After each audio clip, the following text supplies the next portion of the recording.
একটা শিক্ষিত সমাজে দাঁড়িয়ে এসব কথা কিভাবে বলতো? তুমি কি বলতে চাও, এখন শতভাগ শিক্ষার কোনো দাম নেই?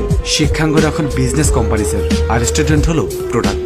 প্রত্যেক বছর এই কোম্পানি থেকে কয়েক লাখ এ প্লাস ব্র্যান্ডের প্রোডাক্ট বাজারজাত করা হচ্ছে। দুঃখের বিষয় স্যার, এখানে কোনো জ্ঞানী গুণী মানুষ বের হচ্ছে না। এদেরকে জাস্ট প্রেশার ক্রিয়েট করে মুখস্থ করিয়ে এ প্লাস পাওয়ানো হচ্ছে। আর আপনাদের এই প্রেশার কুকারে পড়ে ছাত্রদের আশা আকাঙ্ক্ষাগুলো বাষ্প হয়ে উড়ে যাচ্ছে, আর সমাজ সিটি মারছে। তুমি জানো পোলাপাইনের অবস্থা? এখনকার পোলাপাইন খুব দুষ্ট, যে করেই হোক এ প্লাস তো পাচ্ছে। আর শুনো বাবা, এ প্লাস পেলে সব হয়। এ প্লাস পেলে সব সম্ভব? ভুল।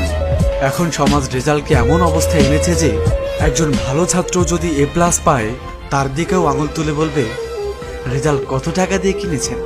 এ প্লাস দিয়ে কোনো ছাত্রের যোগ্যতা প্রমাণ করা সম্ভব না। হ্যাঁ, তার সম্পর্কে একটা কথা বলতে পারি, যদি সে নকল না করে থাকে তবে তার মুখস্থ করার ক্ষমতা খুব ভালো, যা কেবল পরীক্ষার খাতা পর্যন্ত সীমাবদ্ধ।